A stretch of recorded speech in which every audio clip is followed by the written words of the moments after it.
Welcome to week 7 of New Venture and Innovation Management. In this module, we're going to talk about the organization of the business and sources of capital, where we find money to start the business and what do we need the money for. Here's our objectives for this module. Putting together the New Venture team, different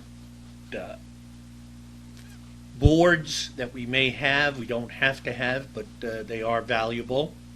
Discuss the organizational issues and some of the trade-offs involved, and then go into, as I just said, sources of capital, why you need it, where you get the financing, and what the difference is between equity funding and debt financing, or equity financing and debt financing. So we're going to take a look at these different topics.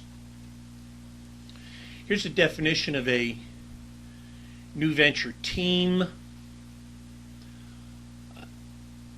As the slide says, it doesn't necessarily come together all at once. Some of the people are paid, some of them aren't, and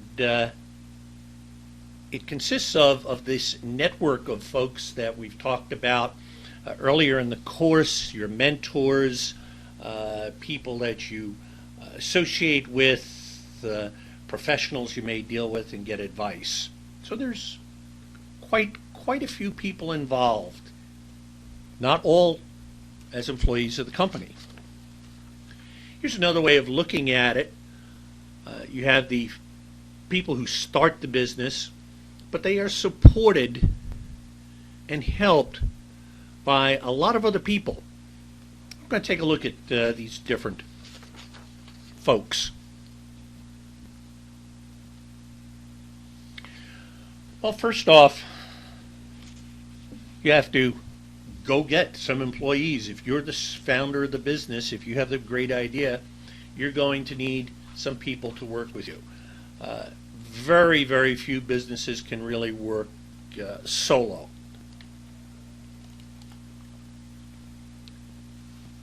Now, you get these people quickly. Sometimes you work alone for a period of time.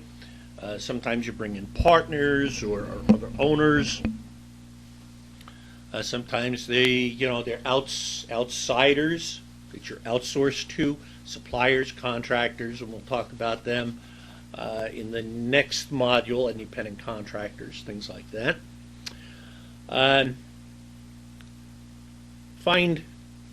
You got to find people. Can you go through an employment agency? Sure. Can you advertise in the newspaper? Sure. However, most small businesses actually use people who they already know through networks or people they knew at school, family, friends for a long time, although a little bit later in this course we will have a guest speaker by the name of Jason Maletsky, a successful young entrepreneur, and he will talk about the good, the bad, and the ugly, what it's really like to start your own business. And one of the things he advises, and many people feel the same, is that you should not hire friends and family into the business. Now, of course, if it is a family-run business, you may not have a choice. But the point he brings out is that with friends, longtime friends, and of course family, it's hard to be a boss if they're working for you. It's hard to fire them if you have to fire them. It's hard to reprimand them. They may expect special treatment.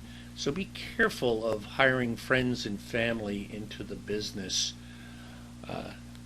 unless it's clearly laid out what their responsibilities are, what they're supposed to do, and make sure that they do it. You have to be kind of ruthless.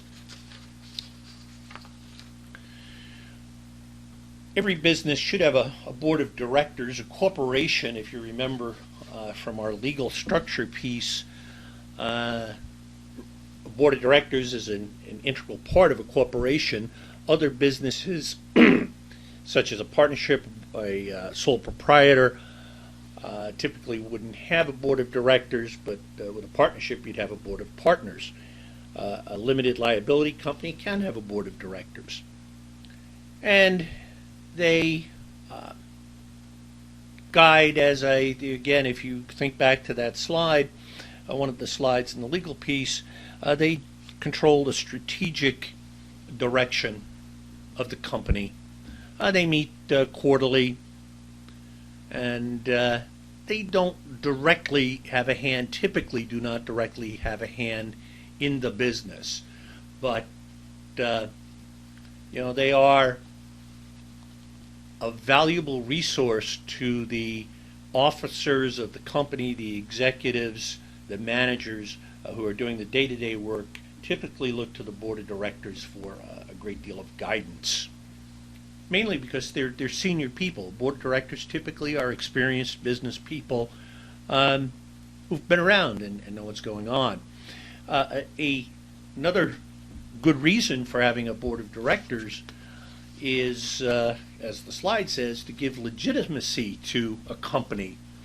If you have some heavy hitters, some respected business people on your board of directors, your company, your product, and particularly your company will suddenly have some credibility. If you're in the software business and you have a senior manager of Microsoft or some executive from Intel on your board of directors, that would go a long way to saying, hey, this company is for real. If Microsoft is interested in working with them and Intel is interested in working with them, they must have something good going for them. Now, the board of directors typically doesn't get paid, or if they do get paid, it's a very nominal amount of money. They're doing this, one, because they want to, and secondly, to help the business. They may also be investors in the business. In a small business, again, if you remember when we talked about stock in the legal piece, either stock in an LLC or stock in a corporation, I said that when a person owns a piece of the business, is a stockholder in the business, they have a right to vote for the board of directors. So if a person owns a decent share of the company's stock, they want to be part of the board of directors. So again, sometimes you bring these people in who lend credibility, but they also become investors. Well, there are a number of other forms out there. Some advisors. And one of them is a board of advisors. It's not legally required. It has no legal responsibility. The company typically uses a board of advisors as a sounding board, okay, for advice. A lot of small companies will have customers, certain key customers on the board of advisors, helping to set direction for new products, new sales strategies, new advertising perhaps, or marketing strategies. Sometimes you have your suppliers, some of your key suppliers on that board, the board of advisors as well, because again, it gives an opportunity for the suppliers to give some feedback as to what the company's doing right, what it's doing wrong, how to make things better. Again, they don't have any votes, they don't have any legal responsibility, they just give advice. Your lenders and investors typically aren't a board as such, but you may want to meet with them. You may have a quarterly meeting or a monthly meeting breakfast meeting or lunch meeting to get some guidance, get some advice from the people that you owe money to, the lenders, the creditors that you have, and your investors. Sit down, tell them, what's going on in the company, what the current problems are, what the current opportunities are, and ask for advice as to how they may help you in either solving the problems or capitalizing on the opportunities, lending you more money, providing different terms, things like that. Again, free help. Well, not necessarily free, but other help. The other professionals that you have to get involved with would include lawyers, accountants, folks like that. Again, with a small business lawyer or a small business accountant, you want to get somebody who is willing to take an interest in your business, learn about your business, and be able to give some proactive advice. Not just answer your questions, be able to give some guidance, some help, because accountants and lawyers run their own businesses too, so they face many of the same issues. Business consultants, there are marketing consultants out there. There are business strategists. You can find some of them through the small business incubators, through the small business development centers that I mentioned again back when we talked about mentors and advisors early in the course. County colleges, the small business development centers at the county colleges have them, and they're available either free or because they're a nonprofit at $50 an hour or something like that. There are private business consultants out there, but not quite sure that unless they're specialized in a certain area, there's some question as to their value. A business consultant I once was associated with said there was no real market for general business consulting. He said when business is good, the company feels they don't need it. And when business is bad, the company feels they can't afford it. So there wasn't really a market for general business consulting. May have a point there.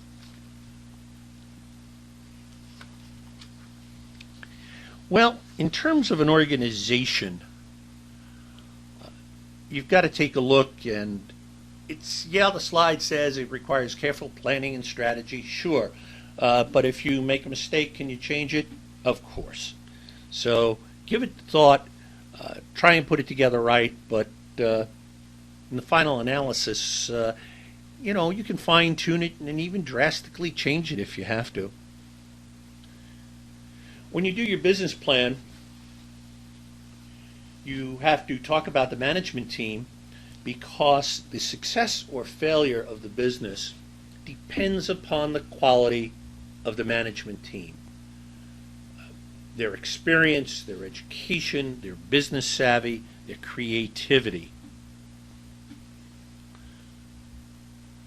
You want to keep your initial organization design simple. And we'll talk about a couple of choices in a moment. And typically in the beginning, you have to juggle a lot of different tasks. You may do everything. Going back to earlier in the course, and you see we keep revisiting these things, I talked about being sure that you know the different jobs and the things that have to be done in your business, because you may have to fill in. You may have to put toner in the copier if your administrative assistant is out that day. You may have to handle the phone system if the receptionist is out and everybody else is doing productive work. It may be as simple as who cleans the conference room. You have a meeting at 9 o'clock and it finishes up, you have coffee and donuts and something like that, and there's another meeting with a customer at 11:30. And everybody's busy, everybody's working, everybody's doing billable work that for stuff that has to be done for the customers. So who's going to clean the conference room and make sure that it's ready for this 11:30 customer meeting? It might be you. Don't let your ego get in the way. Don't be afraid to go in and do what you have to do, and get your hands dirty to make things okay. All right? Again, the worst thing you can do is say, well, I'm the boss. I can't do that. I have too much of an ego to do that. That can be a disaster. Well, as the organization grows, the organization grows as the workload increases, of course, and you're going to have to adapt to these changes. Bring on more people. Let people do their jobs. Delegate responsibility. Oversee what they do, but don't micromanage. Let them do their jobs. Chances are you're going to be putting out fires. No matter how good your processes are, how good your procedures are, there's always going to be some exception, some problem that was unforeseen, something that doesn't quite fit the rules, and you're going to have to solve it. It may be a customer problem, it may be an employee problem, it may be a supplier problem, who knows? But you're going to have to take care of it and make sensible, well-reasoned decisions to fit this particular circumstances. And you're going to have to be a negotiator. Later in the course, we will talk about negotiation, and because that's a very important part of trying to make things happen. Organizationally, there's several ways of organizing. You should have had this in some sort of principles of management course or in a marketing course. There are some classic organizational theories, and of course one of the basic ones is functionally oriented. If you look at figure 9.3 in the text, you'll see again the typical organization is the CEO or executive office up at the top level, and underneath that you have an organization chart which has a box for manufacturing, a box for sales and marketing, and a box perhaps for finance and administration, and maybe another box for research and development or research and engineering, something like that. And this is the traditional approach to organization. And doesn't have to be a whole lot of people, but you may want to functionally break the organization into that. Have one person in charge of sales and marketing, another person in charge of engineering and manufacturing, and of course somebody in charge of administration, finance. That some of this could be outsourced to an outside bookkeeper, billing, invoicing. Doctors do that. They outsource a lot of their billing to individuals and to companies. But again, it's a traditional approach. Another way of organizing is to organize on a project or product basis. And here, under the CEO, a given project would have a senior vice president in a larger company as the project manager, program manager, product manager, whatever title you want to use. And each project has its own team of research people, manufacturing people, sales and marketing people, and finance administration and administrative people. It's a very good way to get teamwork because you have a tight-knit team that is focused on that particular project or product. The trade-off there is that it's expensive because, again, each product or project has its own manufacturing, its own marketing, its own administration. A lot of duplication. Companies that use that are are companies that are focused on doing large projects. The aerospace industry is noted for that. Big companies like EDS, Computer Science Corporation, Lockheed Martin, all right, where they have very different kinds of projects going on, and they have a dedicated project team. For example, I believe Lockheed Martin is still responsible for Easy Pass and handles that as a team. Well, there's a third. This could be applicable to a small business in the right kind of business. Again, if you are taking a few customers and you're signing on to big projects for those customers as maybe a subcontractor. There is a third, and again, you may have seen this or should have seen this in a Principles of Management course, and it's called matrix management. And what it does is it combines the two other approaches, because one of the approaches with one of the problems with a product or project oriented is that there's no guarantee that the engineering people in project 1 talk to the engineering people in project 2 or the engineering people in project 3, and the same thing holds for the marketing people or manufacturing people. So what they do is they put a functional manager, a manager of engineering or vice president of engineering, laterally across, whose job is to, again, cross-pollinate, make sure there's collaboration and communication between the engineering teams on each of the different projects.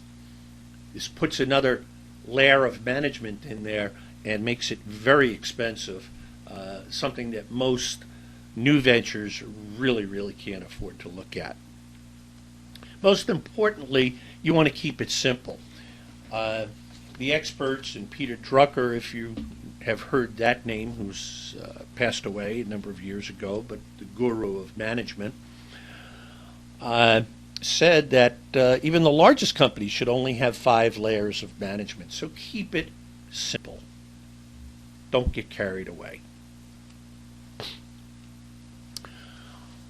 All right, you've seen this chart, not the same chart, but very close in the legal structure piece. And again, it's important to realize that the organization is not the same as the business form. The business forms there that are shown on the chart are the legal structures. How you organize within that structure is up to you. Okay, whether it's project-oriented, functional-oriented, how complex it is, how many different departments, is a different dimension, and you can do what you want. And don't forget, again, you saw this before, there's nothing wrong with breaking the organization down into a couple of divisions. If you have a training division and a product division, or you can do it as subsidiaries. Again, these are tools that you can use to help set up the organization. Okay, let's move on now to funding. Here's the reasons why companies need funding. You got to buy some inventory, pay some employees. You have to have capital investment. Build out costs is a term that's fairly common. When you rent, some real estate, when you rent some space in a building, retail space or professional space or just office space. Typically, it's not ready to go. You're going to have to put in partitions, offices, carpeting perhaps. It's going to cost money. Also, the product cycle, and when we talked about product planning and product strategy back in an earlier module, module 4, I believe, the I talked about the product life cycle and the problems that you have of spending money during R&D, and even when you first introduce it, you are spending more money than you're getting in. So you're continuing to lose money for quite some time. You need to fund that development cycle. Well, where do we get money? In terms of financing the business, if you read the text for this week, and hopefully you did, Chapter 11 opens with a profile of Walt Disney, talking about where did he get his funds. He wasn't born wealthy. That would have been the easy way. But if you read the article, you remember he had a clandestine paper route, kind of getting his own customers off his father's route and making some money. Then when he, in World War I, when he came back, he was doctoring and selling German helmets as war souvenirs. All right. Creative? Yes. Ethical? Well, maybe not completely, but, let's not deal with that now. He used his personal earnings. He sold photos. He went to his family and got money. Finally, he went public. We'll talk about going public in week 12. That happened in 1940. Disney branched out into lots of things: amusement parks, television, thinking outside the box, being creative. That's what makes the difference. Well, for you and me, where do we get our startup capital? From your own funds, your own savings, the money you've got invested in your house, your bank account, maybe retirement fund. If you do not have your money on the line, don't expect anybody else to put up their hard-earned money for your business. They will expect you to be committed to this thing. You can go to family and friends. That's a possibility, and we'll explore that a little bit deeper. There's some supplemental reading that I gave you called The People's Bank. We'll discuss that a little more. Next week, we will talk about business angels as investors. There are SBA loans. There are forms of grants out there and partnerships that you can get into. And, of course, commercial banks, I have a question mark about that. We'll see in a moment where they fit in.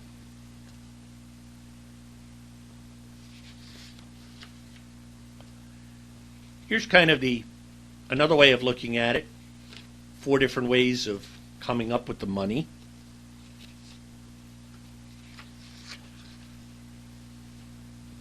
Personal funds can be, of course, your own savings, taking a second mortgage or home equity line on your house.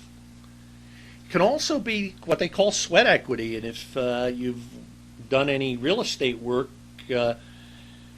sweat equity is very important. The money, the time and effort that you put into it.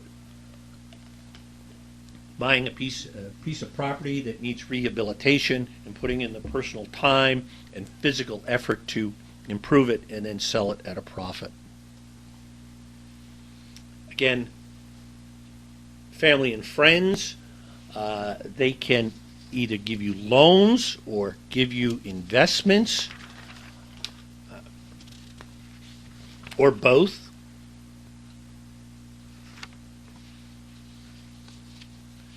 Again, there for the supplemental reading, there's the article called The People's Bank, and it's subtitled How to Borrow from the People Who Love You Without Making Them Hate You. Interesting. Again, sometimes investment in it isn't necessarily investing dollars. Could be allowing you to move back home. Mom and dad saying, hey, you can move back in and live at home while you're trying to get your business started. Again, a blow to your ego, but that's what you may need. Another way of doing it is called bootstrapping. And if you remember the first class, the first week, I talked about Bob and trying to make his 90 grand a year, and what if he couldn't do it? Said, well, maybe he's got to cut back his lifestyle, get rid of the leased Lexus and buy a junker, maybe move back with mom and dad. Cut costs. Do what you got to do to make it happen. Here's some ideas. You can lease equipment. Leasing is important. We'll talk about that a little bit more and as we get into this. Many new startups can share space. You can go to a small business incubator, or you can sublet some space from a company that maybe be in a similar type business, or at least use a similar type facility, and sublet from them.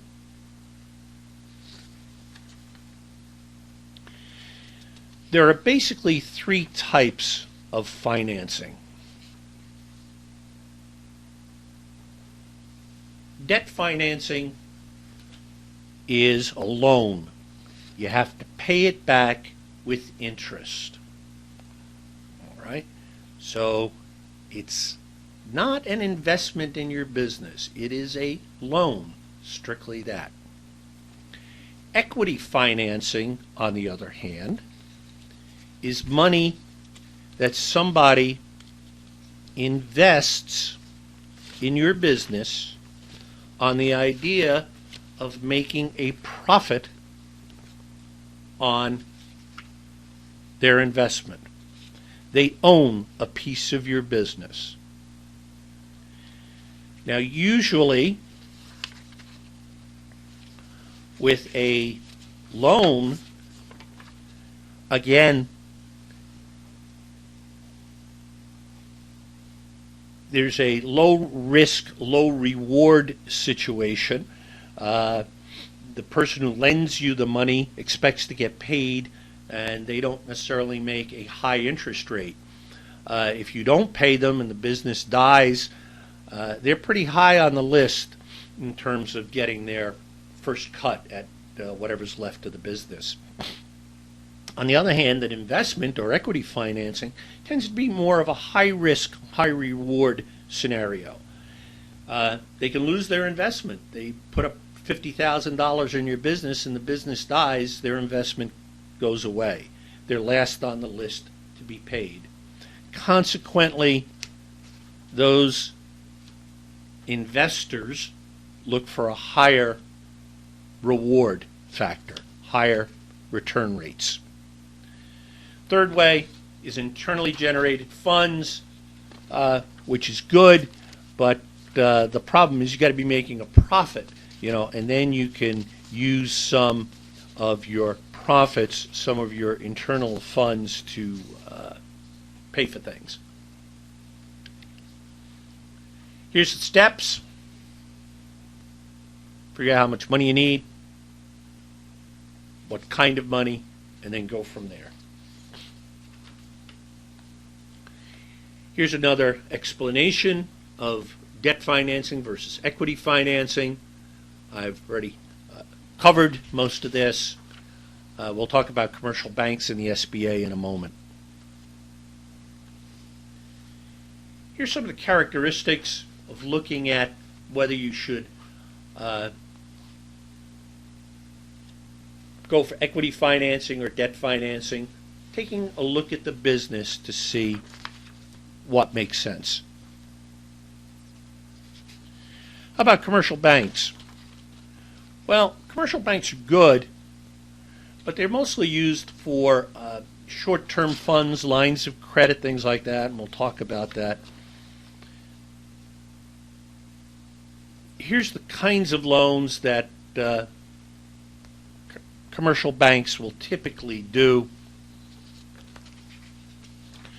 You can borrow against your accounts receivable. If you remember the finance piece, we talked about accounts receivable, and they are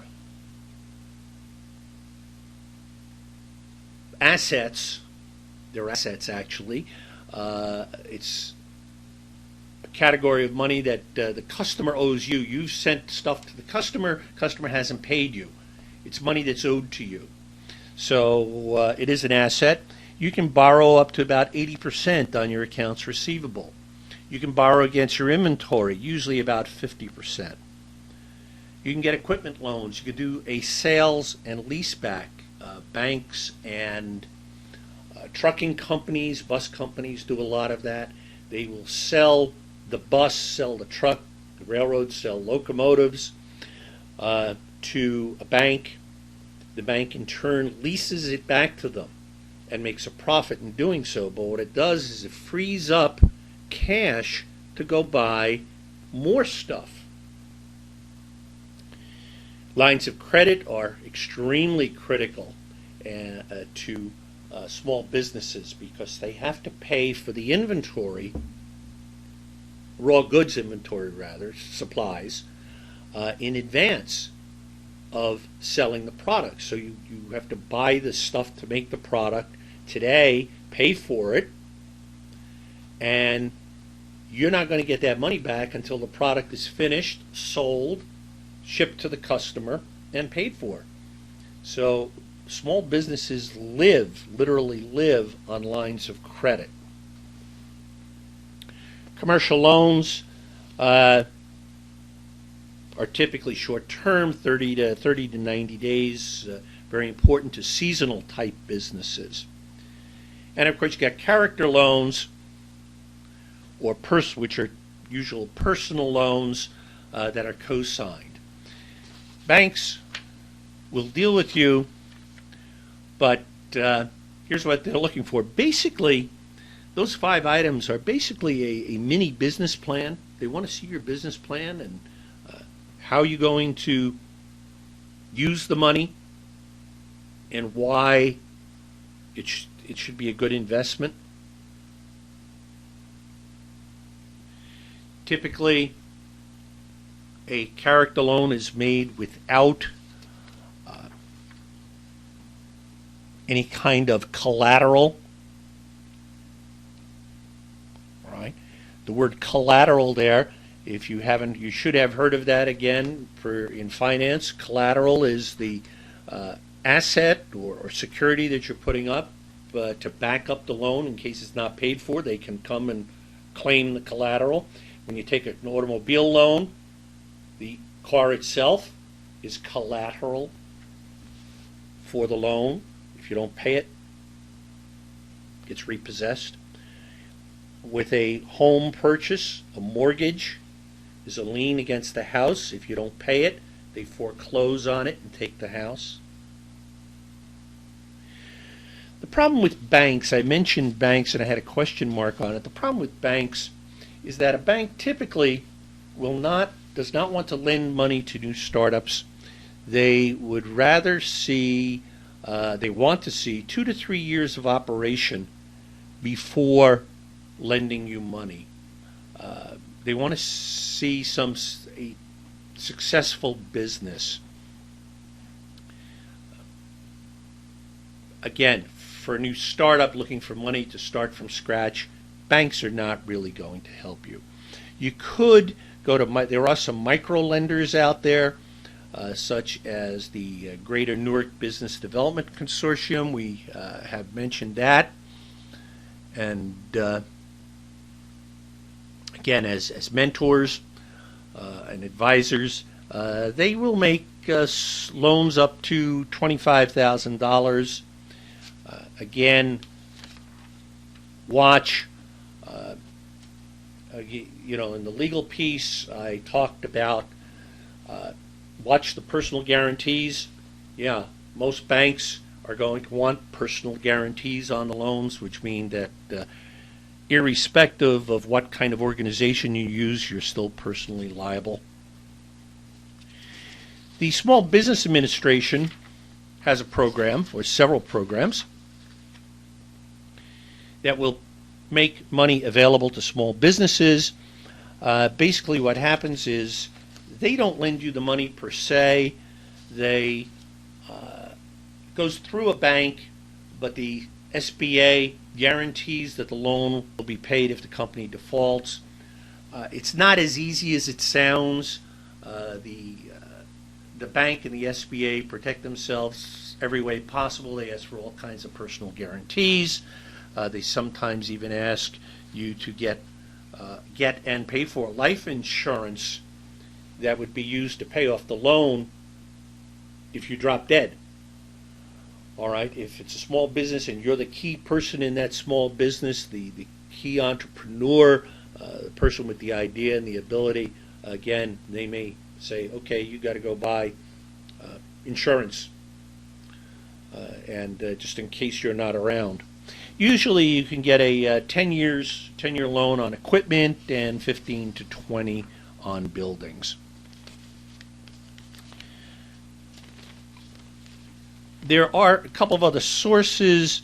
I mentioned credit lines and their importance to the small business. There is something else that you should call, something called merchant cash advances that don't really cover because I don't believe they're good. There are companies out there that will lend you money against future credit card purchases. What they do is they latch on to your credit card collection account, Visa, MasterCard. So when somebody pays you by Visa or MasterCard, the money comes in, it goes off to them before it ever gets to your bank account to repay this loan. It's kind of a last resort kind of thing mainly because the interest rates are extremely high on it. It can be as high as 18 to 30%. So it's called merchant cash advances. I recommend against it, but again, if you hear of it, do some research, do some finding out what it is, talk to some people, even get back in touch with me, and perhaps, we can talk about it. Another alternative is something called private placements. You can sell stock to your family, your friends, wealthy individuals. We'll talk about business angels next week. And, of course, they want an equity position. So you're selling them stock, you're selling them a piece of the business. And we'll talk more about this when we talk about going public. All right. That's it for this module. In Module 7B, we're going to explore taxes and how they impact the organization. Again, remember to read the People's Bank supplemental reading, and of course, look on Moodle for the text chapters for the following week, week 8, and any supplemental reading that's there. All right.